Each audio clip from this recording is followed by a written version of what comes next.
Stuff Works Explained. If you are here for the first time, please consider subscribing to this channel. In today's video, we'll be talking about the planned Dangote mega oil refinery, which will be located in Kenya. As far as we know, we'll talk about what we know, what we don't, and why this planned mega oil refinery could redraw East Africa's energy map. For months, the conversation centered on Tanzania. Today, the spotlight has shifted to Kenya. The latest revelations from Dangote Industries suggest that the company's long discussed East Africa refining project is increasingly taking shape around Kenya, although important commercial and government decisions are still pending. If eventually built, the refinery would rank among the largest in the world, potentially transforming Kenya into East Africa's petroleum processing hub while changing how the region produces, imports, and trades on fuel. Yet, beneath the excitement lies a long list of unanswered questions. Where exactly would it be built? How much would it cost? Who would finance it? Would Kenya and its neighbors support this refinery politically? And could Tanzania once again emerge as the preferred destination, much like it did when Uganda abandoned plans to export its crude oil through Kenya in favor of East Africa's crude oil pipeline, EACOP, to Tanga? These are issues shaping one of Africa's most ambitious industrial proposals. The latest development came from Dangote Industries Group Vice President for Oil and Gas, Devakuma Edwin, during a state visit. During a visit by officials from the Republic of Congo National Oil Company to the Dangote Petroleum Refinery in Lagos, Edwin disclosed that company's long refining capacity would reach 2.1 million barrels of crude oil per day, comprising 1.4 million barrels per day in Nigeria and 700,000 barrels per day from a planned refinery in Kenya, serving the East African market. Well, the announcement offered the clearest indication yet that Kenya has emerged as Dangote's preferred destination. The company did not disclose the proposed location, financing structure, or even the detailed implementation plan. Let's try to understand what 700,000 barrels per day really means. To many people, this is just a number. 700,000 barrels a day is simply a large number. In reality, it represents an industrial complex of enormous proportions. One barrel contains approximately 159 liters of crude oil. Refining 700,000 barrels daily means processing more than 100 million liters of crude oil every day in terms of petroleum, diesel, aviation fuel, liquefied petroleum gas, bitumen, and other petroleum products. Such a refinery would comfortably exceed the fuel needs of Kenya alone. It would be designed to supply the wider East African market, including Uganda, South Sudan, Rwanda, Burundi, Eastern DRC, and potentially parts of Ethiopia. For comparison, Dangote's refinery in Lagos currently has a nameplate capacity of 650,000 barrels per day, making it Africa's largest refinery. 700,000 barrels refinery would therefore become the continent's biggest refinery facility. Globally, it would rank among the largest integrated refineries, although still below India's massive Jamnagar refining complex, whose combined capacity exceeds 1.2 million barrels per day. From an engineering and project management perspective, this is not merely another industrial plant. It would be a strategic national asset requiring dedicated crude supply systems, marine terminals, storage tanks, power generation, water treatment facilities, pipeline, environmental safeguards, and supporting transport infrastructure. How much would it cost?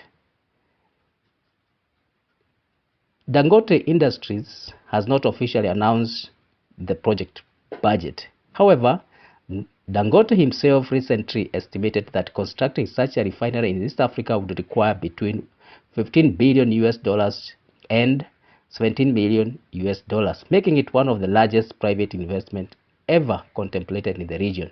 Even that figure may not represent the total economic investment. Large refinery developments often trigger billions more in spending on roads, housing, ports, pipelines, transmission lines, logistics, and supporting industries.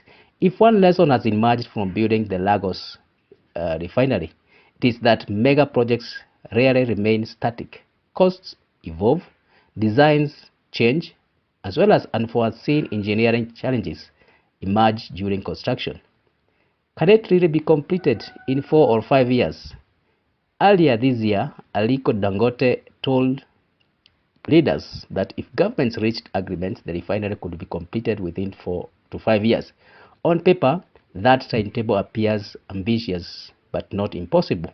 From a project management perspective, the biggest risk is usually not construction itself, it is what happens before the construction starts. Land acquisition, environmental approvals, financing, engineering design, procurement, government guarantees, and commercial agreements can consume years before the first foundation is laid.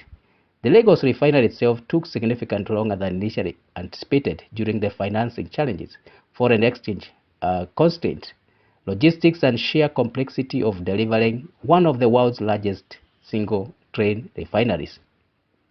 If Kenya were to approve such a project today, a 4 to 5 year construction program would require exceptionally efficient coordination between government agencies, investors, and contractors. Now, from Tanga to Kenya, why did this conversation change? When Dangote first unveiled the East African proposal during the Africa We Build Summit in Nairobi, the discussion centered on Tanga, Tanzania. President William Ruto explained that regional leaders were discussing a joint refinery in Tanga processing crude oil from Uganda, Kenya, South Sudan, and Democratic Republic of Congo before distributing refined products across East Africa through existing pipeline infrastructure. However, the proposal later encountered political problems. According to the Financial Times, Tanzania President Samia Suluhu Hassan publicly expressed dissatisfaction that the discussion regarding the refinery has been announced without prior consultation with her government. Shortly afterwards, Dangote indicated that he was leaning towards Mombasa, arguing that it offers deeper port, larger economy, and a stronger fuel demand. That represents perhaps the strongest indication that so far that Kenya has become the preferred location, although neither government has announced a final agreement. Should Kenya worry after Dangote's recent visit in Tanzania? These questions inevitably evokes memories of the East African crude oil pipeline. For years, Kenya hoped Uganda would export its crude oil through the proposed Lokisha-Lamu pipeline. Instead, Uganda chose the Tanzania route after concluding that Tanga offered a more commercially attractive option. More recently, Dangote visited Tanzania and held discussion with President Samia Suluhu Hassan, naturally raising questions about whether history could repeat itself. At this stage, however, there is no confirmed evidence that Kenya's proposal has been abandoned. Unlike the crude oil export pipeline, refinery location depends on several different considerations. A refinery does not necessarily need to sit beside producing oil fields. It needs reliable crude supply, deep water shipping access, large fuel tanks, utilities, skilled labor, and efficient distribution networks. On several of these measures, Mombasa compares favorably. Its established port infrastructure, existing petroleum handling facilities, extensive pipeline networks managed by the Kenya Pipeline Company, and the access to regional markets provide advantages that many industry observers consider commercially attractive. Nevertheless, regional politics should never be underestimated. Major infrastructure investments often involve diplomatic negotiations extending well beyond technical consideration. What would this refinery mean to Kenya's oil in Turkana? Kenya discovered commercially viable crude oil in Turkana more than a decade ago.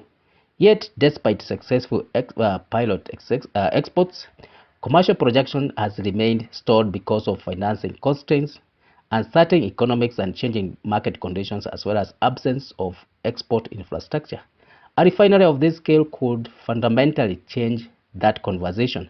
Instead of exporting raw crude oil for refining overseas, Kenya could process at least part of its production domestically, creating significantly greater economic value through refining petrochemicals, manufacturing, as well as employment. That said, the refinery would not depend solely on Kenya crude oil. Its plant capacity would far exceed current or foreseeable production from Turkana alone, meaning crude would almost certainly come from multiple regional and international suppliers. Where should that refinery be built? If purely technical and commercial considerations were used, Mombasa appears the strongest candidate. The city already possesses South African business seaport, established petroleum import infrastructure, pipeline connections as well as into the hinterland, experienced logistics operators as well as an existing energy ecosystem. Building it close to existing infrastructure generally reduces the project cost while shortening implementation time. Lamu also offers a strategic advantage through the Lapset corridor and room for future expansion, but security concerns, supporting infrastructure requirements, and the need for additional investment may make it a more expensive proposition in the near term.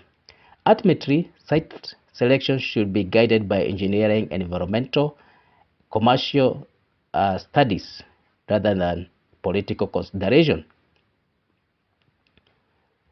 This is a project that we say has enormous promise, but still many unanswered questions. The latest announcement by Devakuma Edwin is significant because it shifts the discussion beyond broad political statements into clear industrial vision. Yet, several critical questions remain unanswered. No official site has been announced.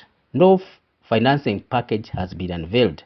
No investment agreement has been signed. No environmental approval process has begun publicly.